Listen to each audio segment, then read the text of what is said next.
A welfare check leading police to a trail of blood.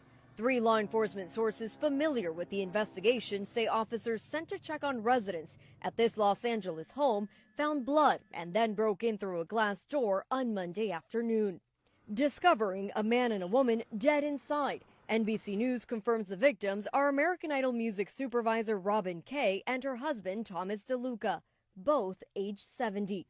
The couple found in separate rooms. Both appeared to have been shot in the upper body, according to the law enforcement sources, who say they found Kay in the home's pantry and her husband in the bathroom.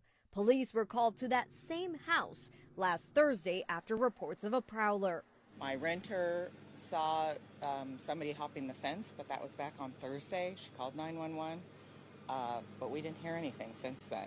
Police now believe the murders took place that same day, but found no signs of forced entry at the time.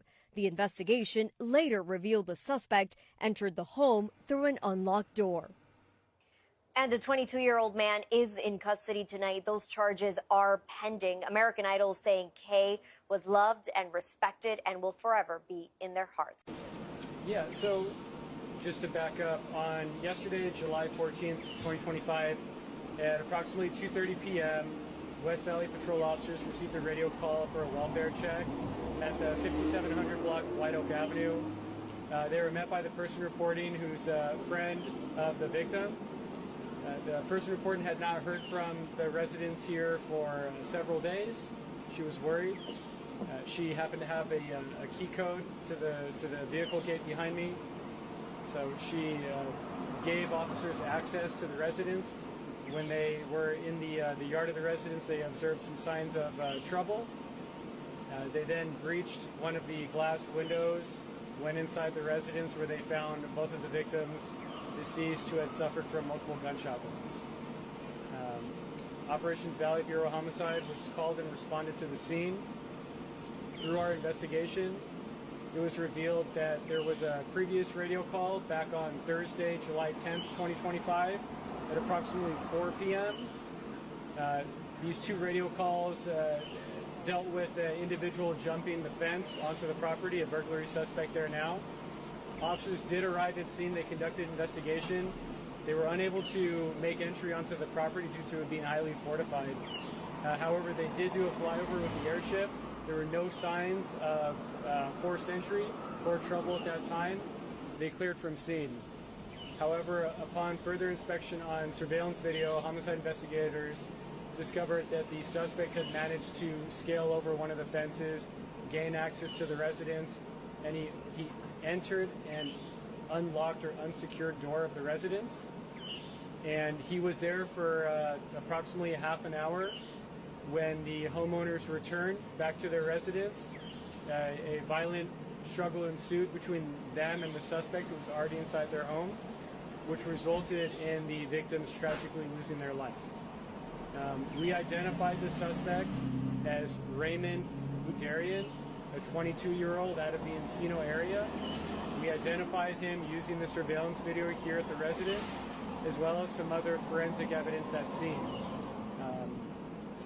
Earlier today, at approximately 1500 hours, homicide investigators with the assistance of LAPD's Gang and Narcotics Division, FBI Fugitive Task Force, took that suspect into custody without incident, and he's currently in our custody over at Van Nuys Station. When was he arrested? So he was arrested around the 19,000 block of Van Nuys Street. Is that his residence? Well, yes, he was arrested out of his residence, correct. Okay. And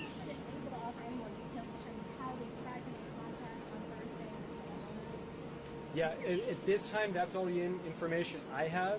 If there's any further investigation needed into that, the department will do so, as well as our investigators. You know, we've had this case for a little under 24 hours now, so there's still a lot of legwork that we have to do on this case as well. What was his primary reason for breaking in? I'm sorry? What was his primary reason for breaking in? Unknown at this time. Motive is unknown. We're still looking into whether he has any type of relationship with the victims. Right now, it is an apparent random attack. The house did not appear to be ransacked, so we're looking into multiple avenues on what the motive may be there. So it doesn't necessarily look like the motive was theft. The motive may not have been theft, but the motive could also have been random, based on what we know so far, but it's very preliminary at this time. What kind of weapon was recovered? No weapon recovered at this time, but we suspect it's a handgun was involved. Can you tell us anything about a previous incident in May, a burglary reported at this house? Yeah, so once again, we're focused solely on the homicide. Any other further information on past calls for service, the LAPD will look into that. Right now, it's just too early in the investigation for me to go over that stuff. What can you tell us about the person arrested? Nothing much other than he's a 22-year-old male who does not reside in this neighborhood in particular. And at this time, we don't have any connection between he and the victims. Any criminal history? He was known to police in a sense that he has a prior criminal history, but I'm not going to go into detail about what that is. You mentioned signs of trouble in the yard. Can you talk about what that was? Just blood evidence being along the porch. On the outside? Yes. And when you say a violent struggle ensued, are there cameras inside the home too? Were you able to see what happened inside? At this time in the investigation, there's no interior camera footage. When I say violent, I mean the victims were ruthlessly shot multiple times. Is there like blood evidence around the house or just where the victims were found? How do you know there was a violent struggle other than the gunshots? No, that's it. That's my definition of a violent struggle. The actual murder scene was quite contained in the house. What's the protocol if someone calls in a prowler? Like, we talked with a neighbor who says, you know, we called this in. If there was somebody who had gone over this side, if someone calls in a prowler and police can't find them, then what happens then? Yeah, again, I'm not going to speak to like particular on police policies and procedures. I'm just here for the homicide, but I can say the department will look into that response and deem if there is any sort of misconduct there, they will launch an internal investigation. If I could just focus on the word struggle again, is there a chance that they were surprised, like the first victim didn't know the shot was coming and the second victim went to investigate what was happening? I'm just curious how you can classify this as a struggle. Yeah, I know. When I say struggle, I'm saying that the suspect was already inside the residence when the homeowners arrived, and at that point there was a violent confrontation that ensued. I don't know if, you know, the sequence of events at this time. We'll make an attempt to interview the suspect to see if he gives us some light into what actually happened there. But right now we don't have any surveillance video evidence. On the inside of the house, we just have the immediate crime scene there and the exterior videos. Is there audio from the video to hear what was happening inside? No audio from my knowledge. Did the confrontation begin at the door as the couple walked in, or was the video end with them going inside the house and then that's it? Yeah, I don't have that information for you right now. I'm sorry. Initial reports that they were shot in the head. You know, were they shot from the back, the side? Multiple gunshot wounds throughout their bodies. Lieutenant, when your officers arrested the suspect, did he resist in any way? No, we arrested him without incident. Was he intoxicated or on drugs? At the time of the incident, Either that or during the arrest? unknown at the time of the incident, it does not appear to be so at the time of the arrest. Has he made any statements about the crime? Or At this time, no statements have been made. And you said multiple shots, each victim was shot multiple times, That's correct. including in the head? I would say all over the place. I don't know if they were both shot in the head, but all over their upper bodies. The victims were both separated. That's correct. Do they have family members, children? They do have next of kin. They've been notified, and there are family members who've taken custody of the home. Was the suspect hurt in any way? I'm sorry.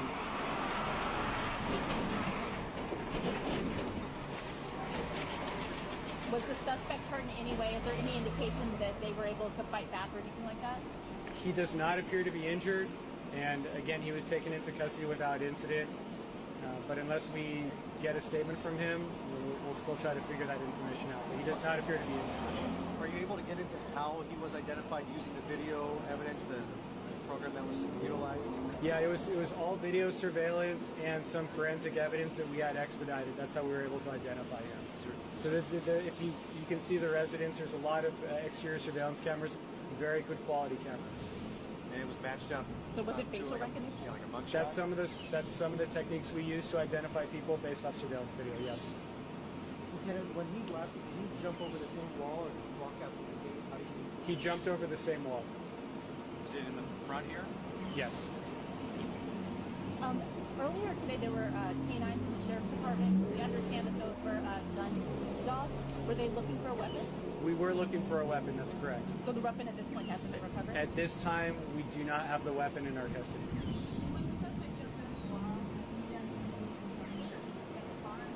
Unknown at this time. We have more canvassing to do. Again, it's been 24 hours. We got him in custody. That was our priority.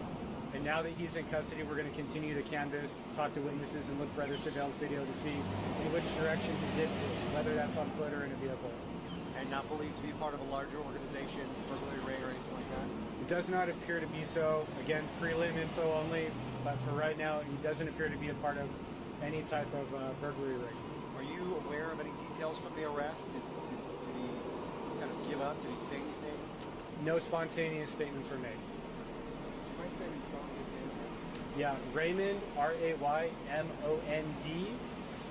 Budarian, B as in boy, O-O, D as in David, A-R-I-N, as in Nora.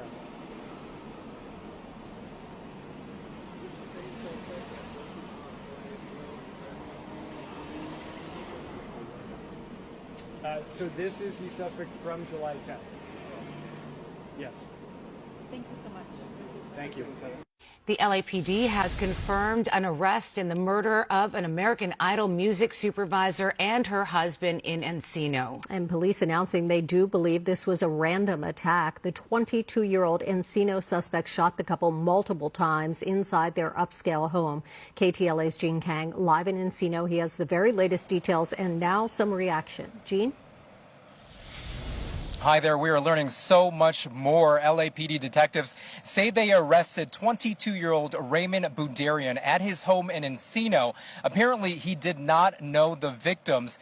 They actually looked at surveillance video from the victim's home, also gathered forensics evidence and caught up to him. Unfortunately, that music supervisor, a longtime part of the American Idol family, was shot multiple times along with her husband. The victims identified as American Idol music supervisor Rob Kay and her husband Thomas DeLuca, both shot in the head. Police discovered blood at the front entrance and smashed a window to gain entry. He entered an unlocked or unsecured door of the residence, and he was there for approximately half an hour.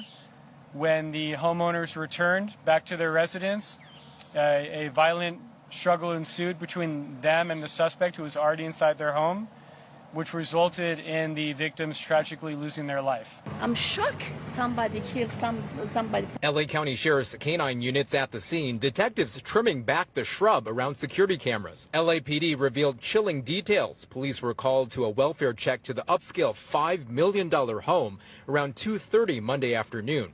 They discovered both victims with gunshot wounds, shaking this community to its core. Neighbor Hannah Masachi says she often talked to and saw the kind couple walking around the area. They love to be in Encino. They love the people here. It's very sad. Kay was an award-winning music producer, part of the American Idol family since 2009, plus work on Miss Universe, the NAACP Image Awards, and more high-profile shows. This security expert says he met with a couple just 2 months ago, shortly after they were victimized in a home invasion. That was the same couple that you were talking to on May 20th? Yes, absolutely. Robin and Tom, of course. We consulted with them just a couple months ago, and just to think that we could have maybe helped prevent this from happening is just heartbreaking. Then neighbors say just last week there was an attempted break-in at the same house. We heard some loud screaming and yelling, and from there you heard a loud boom.